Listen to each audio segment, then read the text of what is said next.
Hi everyone, today I'm here with the MJX 600. This here is a hexacopter. It is my first hexacopter. Very excited about this one. I've actually flown it a few times already. Already wrecked it a few times. Okay, in the box you get the hexacopter, the landing gear, the battery here that comes included is a 7.4 700 milliamp hour battery. It's looks like two batteries put together, and it comes in the quadcopter. The charging cable, full set of propeller guards, and a full set of spare propellers. The transmitter, very nice transmitter. And a screwdriver and some of the screws to put on the propeller guards. It also has a set of instructions, fairly easy to understand. It has diagrams for the different things. The English is not the best in certain places, so things like headless mode and a one key return, they can be a little bit confusing, but for the most part is fairly straightforward. Alright, now so about the transmitter. This is a very unique transmitter here, the MJX transmitters. What they've done is they have buttons here on the sides where it allows you to switch the mode of the transmitter. In other words, you can make your throttle be on the right side. Normally on mode 2 you have your throttle on the left side, and your yaw and your throttle, and you have your pitch and your roll there on the right. Well, with these buttons here, you can reverse that. You can switch that. So that's pretty cool about this transmitter. It'd probably be a feature that I don't use, but it might be helpful for some other people. Also, the transmitter has a power button right here, has the trim buttons. Just very standard trim buttons there. Now, on the top here, for people that have a camera with theirs, mine does not have a camera, but the button up here can be used for the camera, the function of the camera. Now, for mine with no camera, this button, one hit up here on the right shoulder button is gonna makes it flip. If you hold this button for 2 or 3 seconds, it goes into headless mode. I haven't tested the headless mode yet, so that might be something we can do today, test that out. And also, if you to get out of headless mode, you press it again for a couple seconds. While you're in headless mode, if you want to use they call it return to home function, where it'll supposedly come back to you while you're in headless mode. If you press the left shoulder button, it comes back towards you. So that's what those buttons do. While if you're not in headless mode, the left shoulder button is going to turn the light on and off, the light on the copter, and I'll show that in just a little bit. It has really cool LEDs. It has 4 blue LEDs on the front, and it has 2 red LEDs on the back. So very neat. Now this here, the little button up here on the left, this changes rates. So it has it says 3 rates, but really it's just 2 rates. On the last rate, on the third rate, it's the same as the second rate, except it does auto flips. So if you're going forward, as soon as you go forward on the third rate, it just auto flips, and then you can continue to go on, but every time you go forward or backward or even sideways, it's gonna do an auto flip. Now, an interesting thing about this Hexa is that it doesn't do sideways flips. It doesn't, or barrel rolls, or it doesn't. It only does forward flips. So even if you flip sideways, it's gonna flip forward. The button here on the bottom, it changes your modes. So that's how you can adjust the mode. I've been flying mine on mode 2 because that's what I'm used to, but if you're gonna switch these buttons up and change your yaw and your throttle to the other side, or you just use different modes, you would do it with this button here. And then this button, this little knob here, is can be used for the throttle speed. I haven't used it too much yet, but I believe it increases the throttle. So you know how fast how much power you're gonna put into the throttle, which that's pretty cool. I just turned it all the way up and I was just flying it like that, and it's fairly quick. It's pretty cool. So I'm gonna just demonstrate how you put the battery in.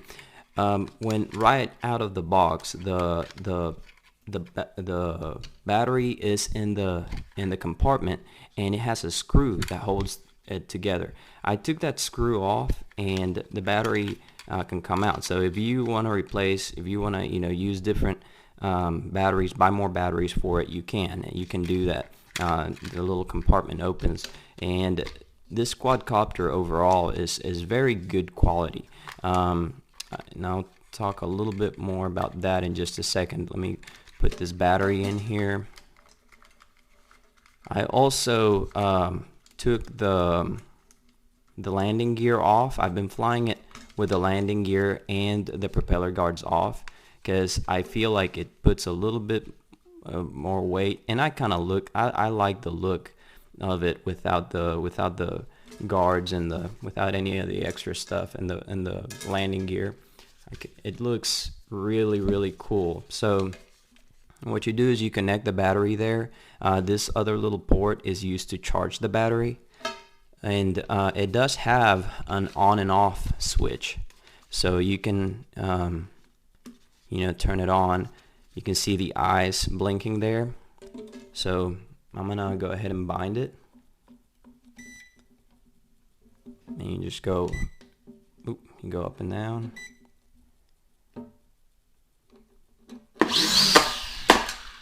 Alright, so okay, it's binded, it's bound.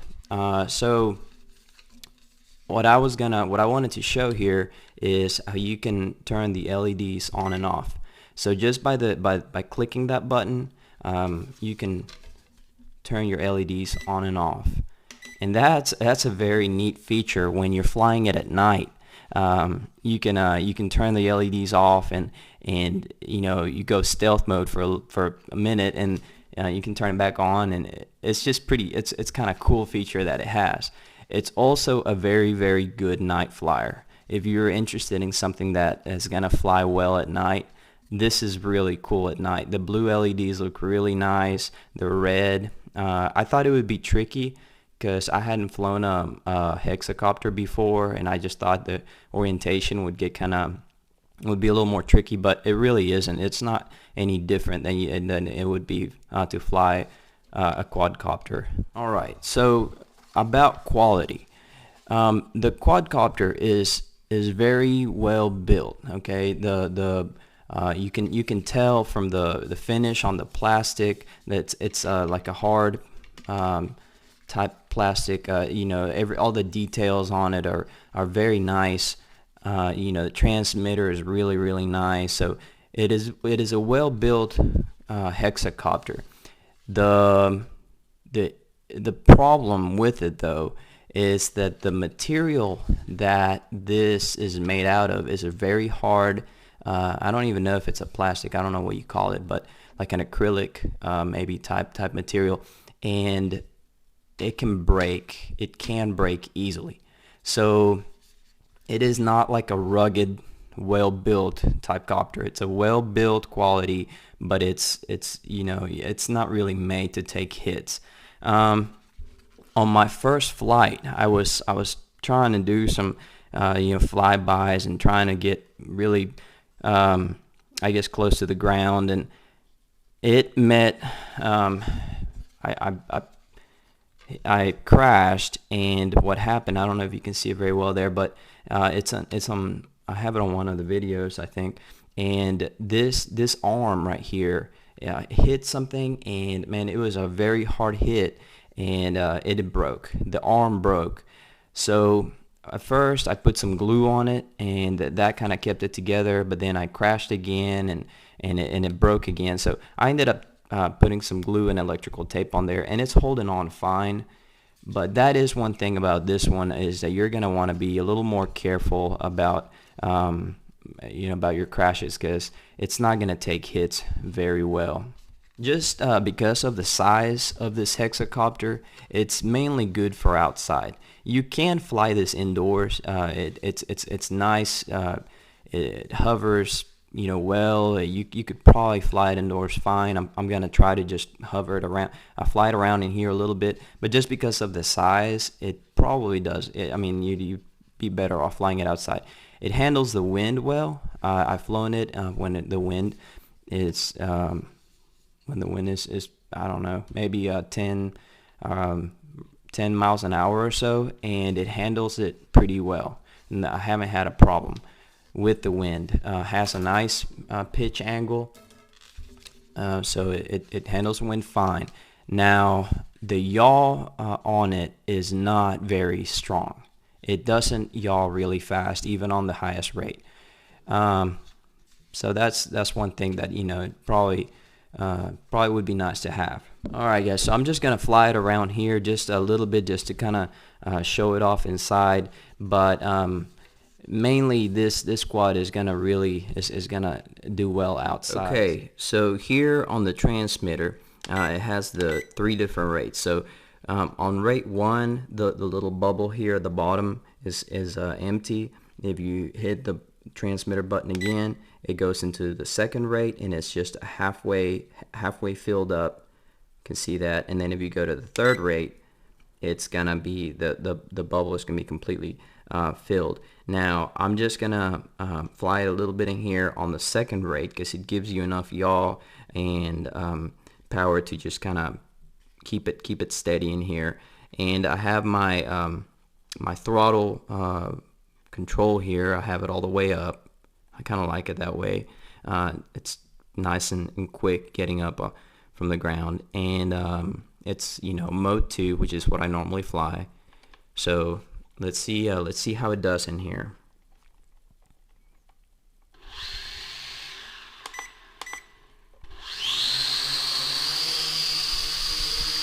So you can see there that even though it's a big quad, big hexa, it's still very stable. Trying to lean a little bit to the right, but it probably just needs a little bit of trim. I'm gonna try to flip it here. So that, whew. All right, so that was a flip indoor. So you can see what I mean about it's probably better outside. It does okay. I mean, it flipped and it was fine, but you just have to maneuver it around too much. Outside it does perfectly fine. Alright, so let's so that was a flip there. Let's just fly it around here just a tiny bit, and then we'll go outside.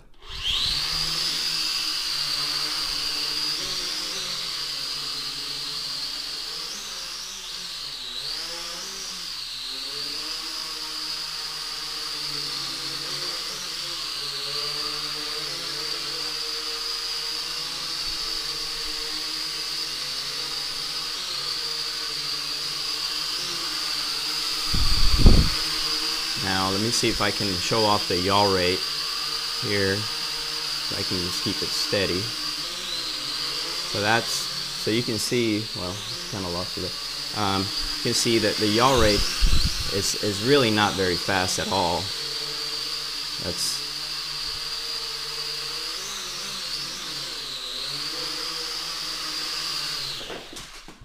all right.